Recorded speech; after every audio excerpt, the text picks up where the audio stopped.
let's explore the city of temples, beaches and good food, Mangaluru.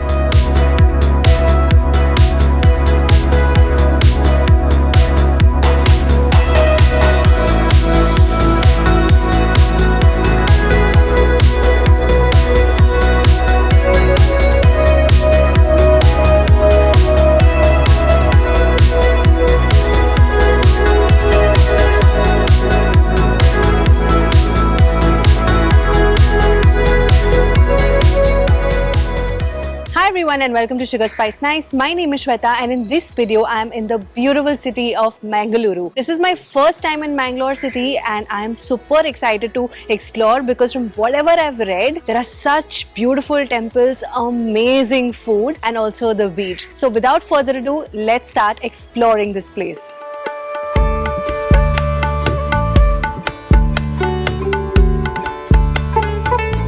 Now I'm starting this video with a very beautiful temple. This is the Shree Gokarnanatheshwara temple. This is such a gorgeous structure. The entrance itself feels so beautiful. Massive sized elephants on each side and a beautiful golden structure. So let's go inside and explore.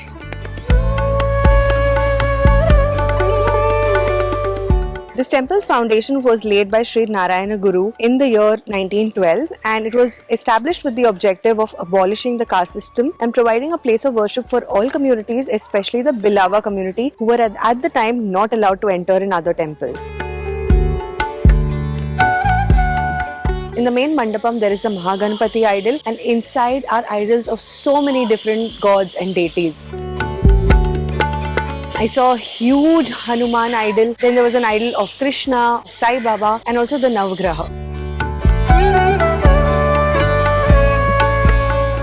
Prominent parts of the temple are gold plated. The mandapam inside is also very beautiful. It's got that ancient temple feel with all the black stone inside, but I don't remember the last time I've seen so much of gold on a temple structure. It is very unique but very beautiful at the same time.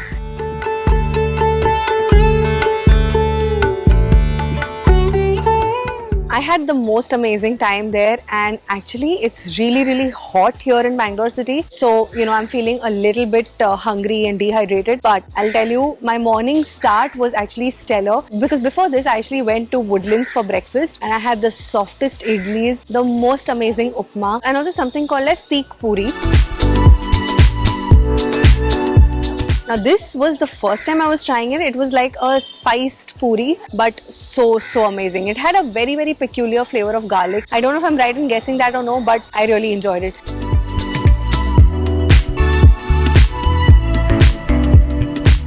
I so see myself going to Woodlands every now and then on this trip. But for now, let me take you to the next spot.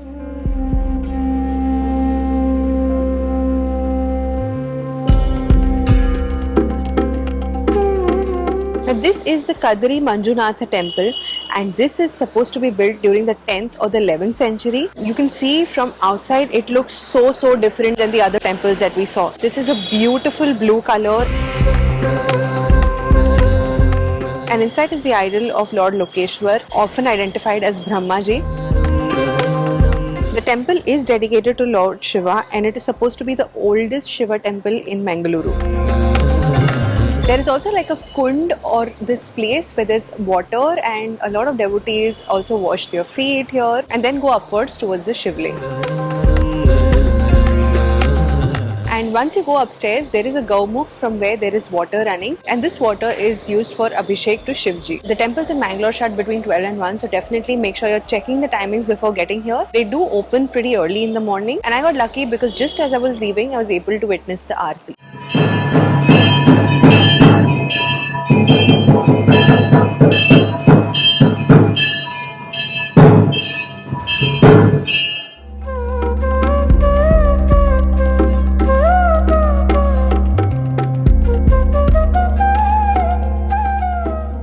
Next we have the Mahatobara Shree Mangaladevi temple. This is a very important temple because this temple is what gives the name to Mangaluru city. And this temple is actually really old. I think it's from the 8th century if I'm not wrong. And it is also under the protected temples of Archaeological Survey of India.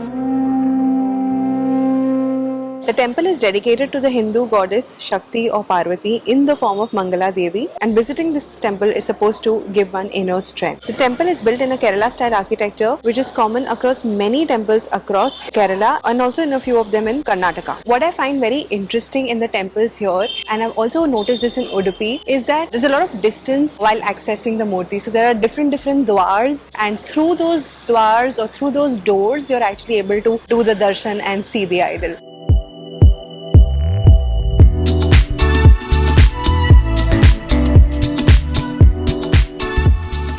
That has been the perfect morning that one can have in Mangalore city, and now I'm here for an early lunch. I'm at a place called Chutney, and I saw they have some 4,500 reviews on Google, which is why I thought of coming here. From whatever I've read online, I think their ghee roast is a speciality. So I've ordered the paneer ghee roast. Ghee roast is a thing here. You can have it with meat as well and with vegetables also. I think cauliflower. There's also ghee roast dosa. That's a different story. But here I have the paneer ghee roast.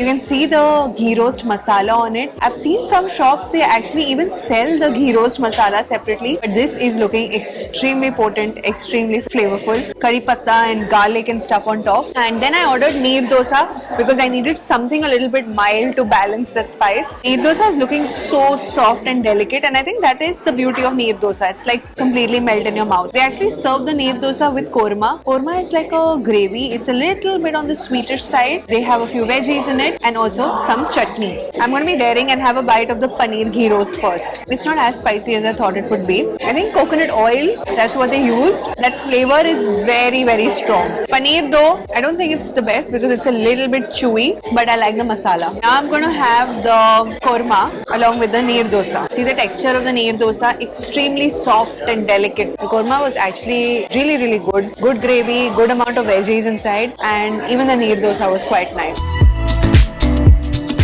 So I wasn't entirely happy with the ghee roast itself. I definitely feel like this was a little bit underwhelming. When you're ordering a ghee roast, you want to get the flavor of ghee and not coconut oil. At least that's what I feel. Even the paneer quality seemed a little bit off. So this was a 50-50 experience, if I can be honest.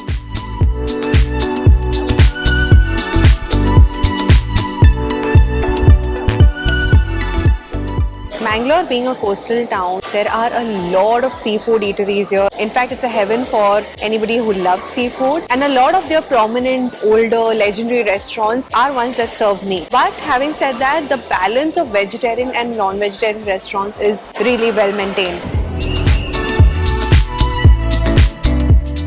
Right now I'm at a place called Sagar Ratna, and this is inside the Ocean Pearl Hotel, which is like the biggest and the fanciest hotel in Mangalore. This is your vegetarian restaurant which serves meals as well as snacks and breakfast items. So I ended up having a tomato onion uttapam here. I would say it was good, not like the best thing ever, but still pretty good.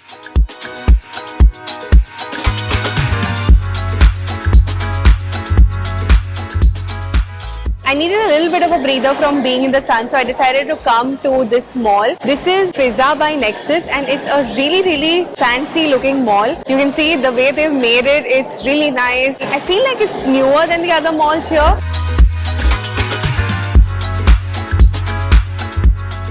And this is the food court area, and it is vibrant. Very rarely have I seen a mall food court in so many cities that I've traveled which has so much of daylight coming in. Spaced out tables, bright colors, so it's a good change. I'm just going to have some tea because girl has had a lot of coffee since morning and she needs her tea.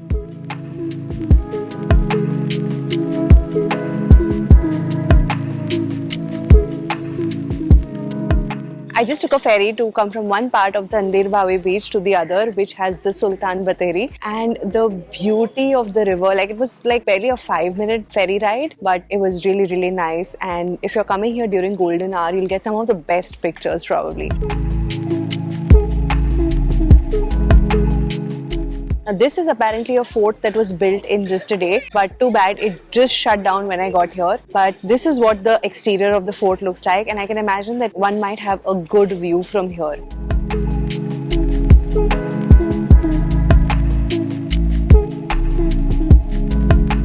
So So now I'm going to take this ferry back and go to the beach side to catch a gorgeous sunset. I also saw jellyfish the first time in my life when I was coming back from the ferry, and oh my god, there were so many. Fascinating. So right across from where I got off the ferry is Tannirbhavi Beach. There is an entry fee for the beach. It's 20 rupees per person. Now I had read reviews that this beach is clean, but when I walked in here, I realized what exactly clean means. It's actually probably one of the most well-maintained beaches I've seen in a long time. They're making a deck sort of a thing, which I think is still under construction, but there's a beautiful walkway. The beach area itself is stunning. There are benches to sit down. There are like little huts to, protect from the sun and stuff. Lifeguards and stuff are patrolling the area. Even the water is really, really clean. I am so impressed. Being a Mumbai girl and, having my affinity to the beach, I feel like this level of cleanliness of the beach I don't think I've seen in any other city including Mumbai. So kudos to Mangalore for this. I'm gonna go and enjoy a lovely sunset here.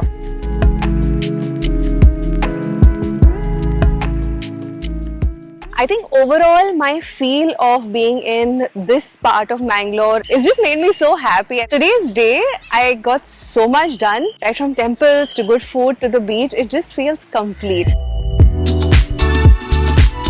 Now this next place has been one that has been on my list ever since I went to Udupi. If you guys haven't seen my Udupi content, then I'm going to leave those vlogs in the description box. Watch them after this one. But this is PABBA'S. Their ice creams, their cake sandwich, fruit salad, jackpot, beehive. These are some of the things that I read about on Google, and very interesting and unusual names for dessert. Gadbad. I don't know whether it originated here or in Ideal or in Dinah's in Udupi, but that is something that is famous here, and I think I see one on every table. But there's actually another thing that I see on every table. It is tiramisu. So that's what I've ordered, and I've also heard the cutlets are nice, so that's another thing that I'm going to be trying here.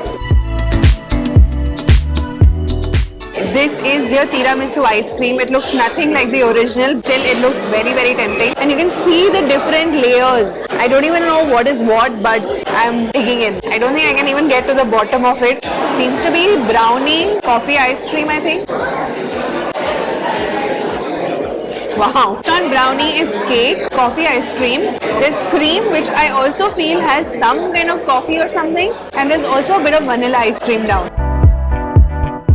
Wait a minute, there's something crunchy inside as well. The tiramisu ice cream actually has roasted cashews, which is why their texture and flavor is so much better and so prominent as well. All in all, I think this is a dessert that is a must try in my opinion. The place is so packed and noisy, like it's about 7:15 p.m. and all the tables are full. Anyhow, my cutlet has come. They actually look like fried fish. The stuffing is extremely flavorful, potato, beetroot. And the outer layer is very nicely crunchy. I don't think it's covered in rava, but there is some kind of a coating on it, probably breadcrumbs or something, and it's very, very tasty. The cutlet also have pieces of carrot and peas, and I think this is one of the best cutlets that I've had. They almost feel like train cutlets, but a better version of them. They serve the cutlets along with chutney, some ketchup, and 2 pieces of cucumber. I honestly don't know why it's a cucumber here, but overall I'm loving this cutlet.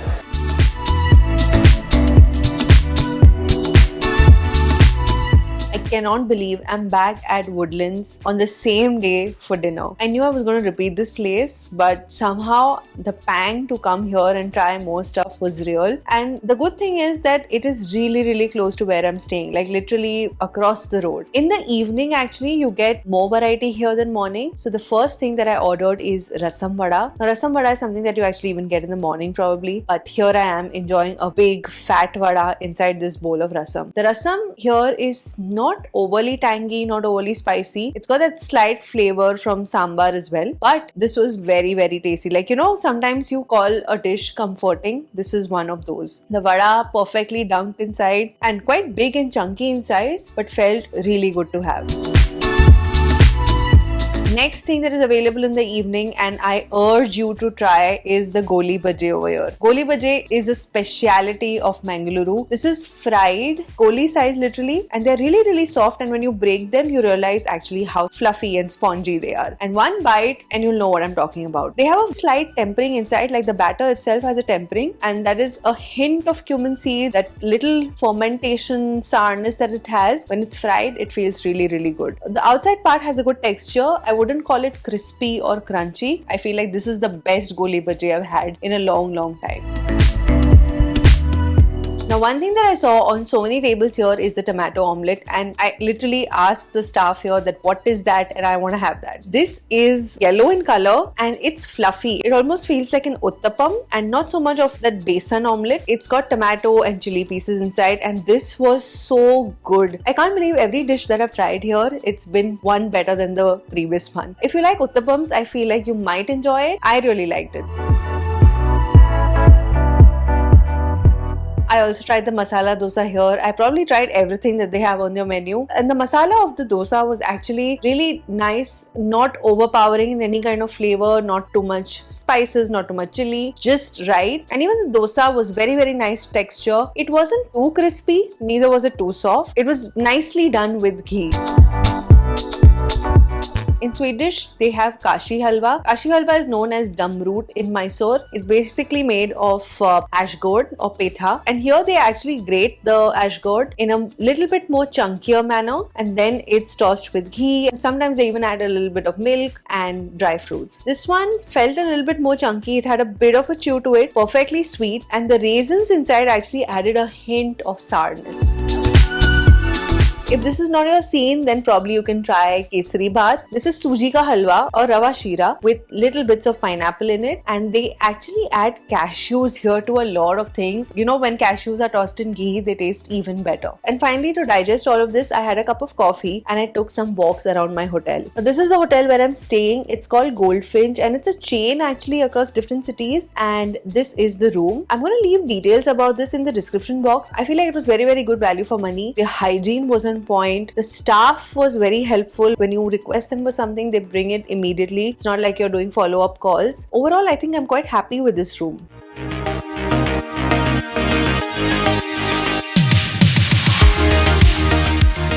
Welcome to another day in Mangalore, and today's day I'm starting with breakfast. I'm actually doing a little late breakfast. I'm here at the Udipi Cafe. This is inside Sai Palace Hotel. From the minute I walked in, I think the aroma of sambar literally welcomed me. I've ordered idlis, I've ordered a Mangalore bun, and I've also ordered a bene masala dosa. So the Mangalore bun here is actually looking huge. It's almost like a fried bread, and you can see the spongy part, which is more bread-like inside. I remember eating this in Udupi on my last visit, and ever since I've been trying to find it, and it's just never satisfied me completely. It's got a slight tempering of cumin seeds. They give like a hint of flavor, but this is good. It is a little bit thicker, but it's nice. They serve it with sambar and chutney, but honestly I feel like on its own only, it's amazing.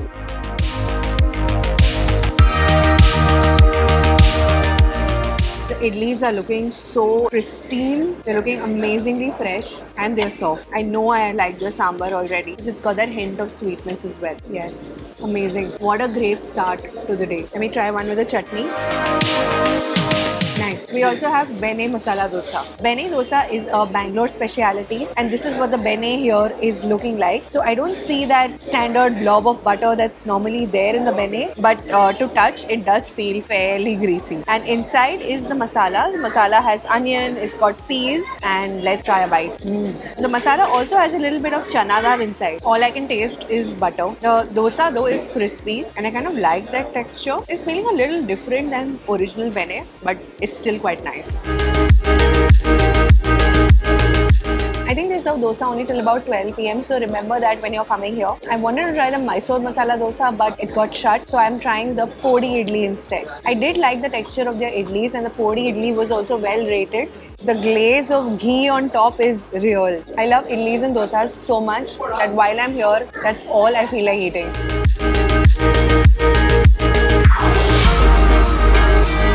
finally washing everything down with a cup of filter coffee. I've enjoyed this meal so much, especially the texture of the bene dosa and the podi idlis. Oh my god, I can still feel that podi and ghee on my palate. So this has been one good breakfast. My total bill here for everything that I ate was about 330 rupees, and I feel like that was money well spent because the quality of food seemed good, the place to sit inside seemed nice and clean. I think with this kind of a start to the day, I am so like kicked to spend my last day in Mangalore city today. I have some things planned, like I do want to visit the church, I do want to visit a couple of other restaurants, so let's see what all I get done in today's day. Right across Udipi Cafe is the city centre mall, and this is one of the most well-known malls here in Mangalore. I think I want to go inside to just save some time from being in the sun because the sun rays are really sharp right now.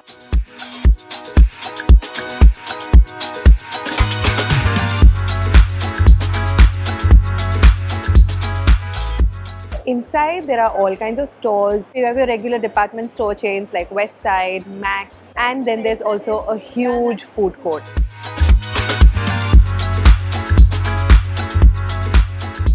This food court has a few local brands as well as Domino's and Burger King and stuff, and I decided to just buy some chai from this shop. It was actually really good tea. I wasn't expecting to have such good strong masala chai in Mangalore city simply because I know that the coffee is better over here. But this was good, and now it's time to step out again.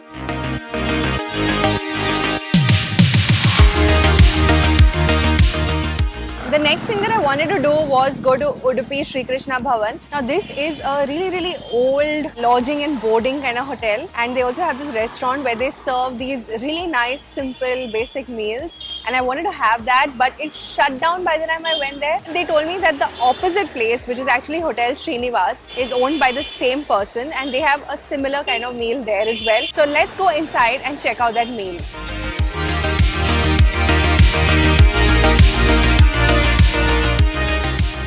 They have a special thali and a South Indian thali, and I'm having the regular one today. It's actually quite a big thali. Good thing is that you can share it. Of course, while sharing, it's not unlimited. In this, you get 4 puris or chapatis, a cup of buttermilk, a bowl of dahi, dal, sambar, rasam, 2 different sabzis, rice, papad, pickle, and a sweet. You can also ask for more rice later, but I think this is more than sufficient for us. Let's try the puris first with the sabzis. I'm so glad I chose puris here and not chapatis because just look at these puris. Aren't they perfection? This one is poriyal with chana, and another one is a very interesting vegetable. It's made from pineapple and jackfruit. And the gravy is also a little bit on the tangy side. Both were such a burst of flavor. The pineapple adds that hint of sourness also along with sweet, and the jackfruit added a bit of texture. Now I'm trying the rice with sambar. As you can see, the rice is the thicker one. The sambar is looking good. It actually pairs really well even with the rasam and the dal. And this is actually the best way to enjoy rice. Have it with anything, sambar or rasam or dal, but have some papad with it. Ending it with a sweet dish which is payasam. It has a bit of tapioca, a little bit of chana dal and raisins in it as well. And this is like a different version of kheer. It's made with jaggery and it's also got little bits of rice in it. It was quite flavorful. This whole thali cost me just 130 rupees, and overall it was so satisfying. It had that feel of a homely, comforting meal without being too heavy.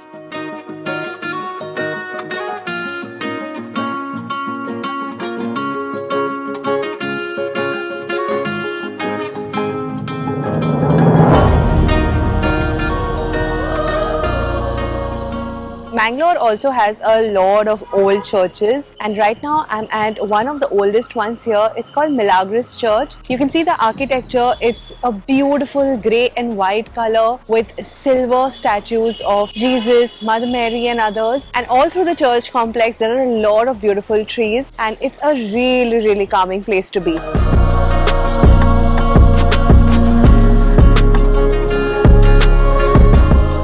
It's actually a historic Roman Catholic church which was built in about 1680. So you can imagine since how many years it's been here. I don't think this is the original structure. They did rebuild it again. But the way it's standing today, it looks beautiful and pristine. I can't take you guys inside, but if you are visiting Mangalore city, then definitely come here.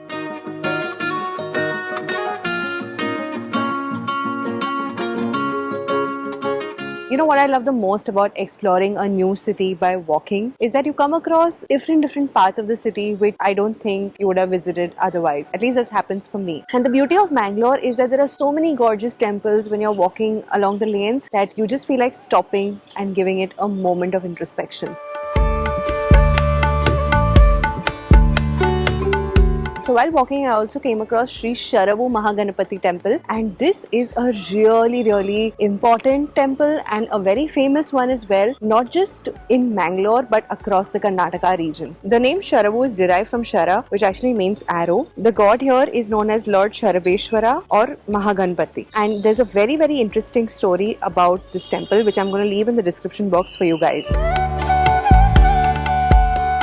This is actually a 12th century temple and it's also mentioned in the Skanda Puran, so you can imagine how important this is. The architecture is not like the other temples that I've seen in Karnataka, and in fact even the murti inside is silver. It's just a beautiful, peaceful place. I definitely recommend coming here to get a few minutes of solitude and also paying your respect. Right opposite the temple is Ideal Cafe. Ideal is a local ice cream brand and it is probably one of the most famous brands here in Mangalore and maybe all through Karnataka as well. They supply to many stores and also they have their own ice cream stores, but this is like their restaurant and it has so many reviews on Google, I just had to try it.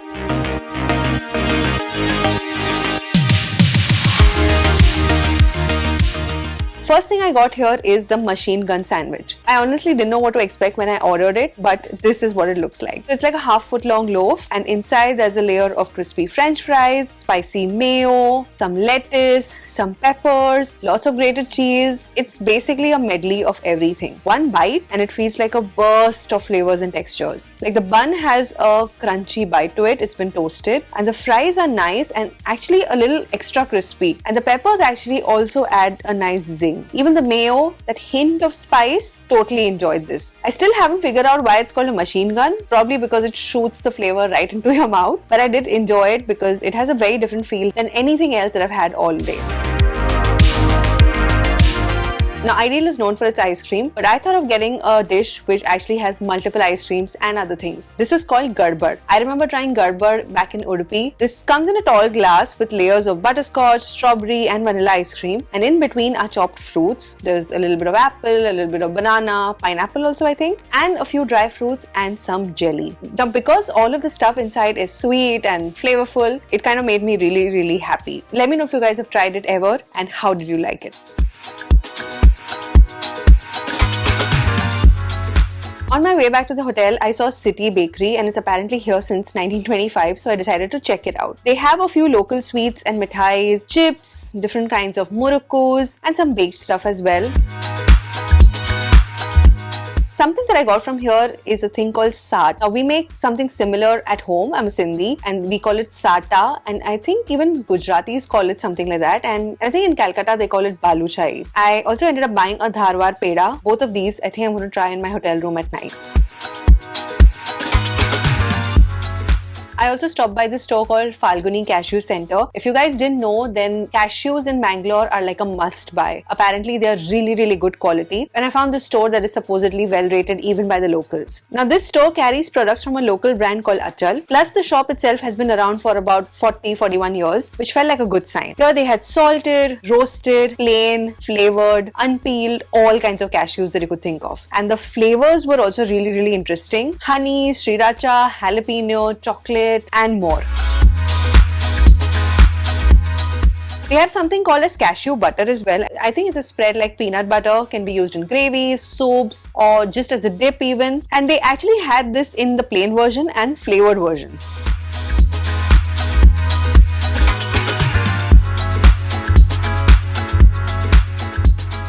I think because I ate so much earlier, I'm kind of full and I don't feel like eating dinner. So I just thought I'll show you guys whatever I bought from Achal. Now these are chocolate flavored cashews. This is lime and chili. Very interesting flavor. This one is cheese. The thing that I didn't like about the shop was that they have so many interesting flavors and you can't try them. It would have been nice if, you know, I could have tried what I bought, but they didn't have that. And this is actually the cashew butter. 100 gram packs. The flavored ones were about 130 rupees. This one is the the roasted salted one. This one ended up costing about 340 rupees for a 250 gram pack. I think the prices are not like the lowest or something, but I feel like the quality is really good. At least whatever I can see, I think the quality looks nice. From City Bakery, I actually ended up buying banana chips, which I have opened and I have been enjoying them. They do have that hint of coconut oil flavor, but what I like about them is that they are really thin. They're just the right amount of salted. This is the sart. I actually bought like just a couple of pieces to be able to try it here. This is like a cookie or a biscuity thing which is dipped in sugar syrup. It's actually fried in ghee before that, and that's why you can see that sugar on top. Let's try it. So the texture is actually quite interesting. It's nice and flaky, but not in a puff pastry kind of way. Like it's got a nice, in Hindi they call it sondhapan. I can't believe I know the Hindi word and not the English. That's what I'm trying to say. Otherwise, there's no flavor and stuff in it. Like when my mom makes this at home, we had a lot of lychee flavor, there's pista, so that gives a really nice taste to it. This is also nice. Maybe you can try it and decide if you like it. Another thing that I bought from there is the Dharwad ka peda. This is like coated with sugar. This is actually nice. Alright, now that I've tasted a lot of stuff that I shop, I think it's time for me to call it a night because I have an early morning tomorrow. I'm going by the Vistadome to Bangalore. So I'll see you guys in the train.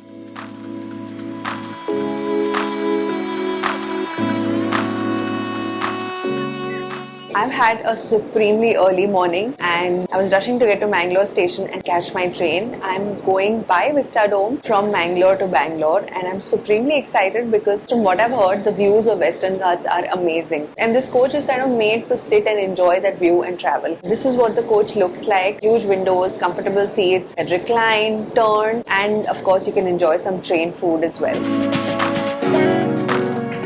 Unlike Vande Bharat, in Vistadome you have to buy meals on the spot and you can't pay for them in advance or pre-book them. So this is like the regular train catering. I love how you get omelette bread and cutlets in the train. But I think since this is a route from Mangalore to Bangalore, we are having fresh idlis. So this is one portion of breakfast. You get 2 idlis and these idlis are the kinds that have been set in a vati, I think. You see they're thicker, and there's also vada. Along with that you get the tiniest bit of chutney and sambar. Sambar is in a bag and I feel like it's going to be difficult to open it completely and enjoy it. So I enjoyed the idlis and the chutney. This felt fresh. It was charged at 70 rupees per person, and then you can also have tea or coffee. This cost 15 rupees each. And now that I'm done with breakfast, I think I'm going to take a nap because this route is really long. It's a long journey actually. I can get some time to rest and then enjoy the views. This whole journey is full of tunnels, forests, mountain views and beautiful skies.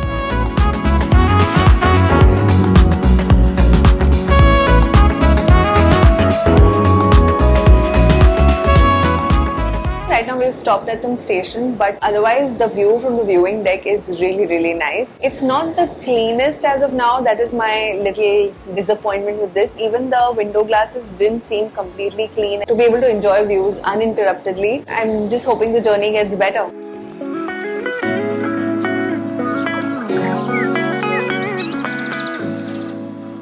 I don't remember where else have I enjoyed this view of the Western Ghats. I'm sure you can do it on road trips also, but road trips come with their own challenges. But this is amazing. I've enjoyed my whole trip to Mangalore and I hope I can come back here soon. The people have been very sweet. The best part is that rickshaws work on meter. The food has also been spectacular. So if you guys enjoyed this video, then make sure you hit a like and share it with your friends and family and subscribe to my channel for more, because after this I'm heading to Bangalore and I know you're going to want to know what I'm doing over there. So stay tuned for that video as well, and I'll see you in my next one. Bye.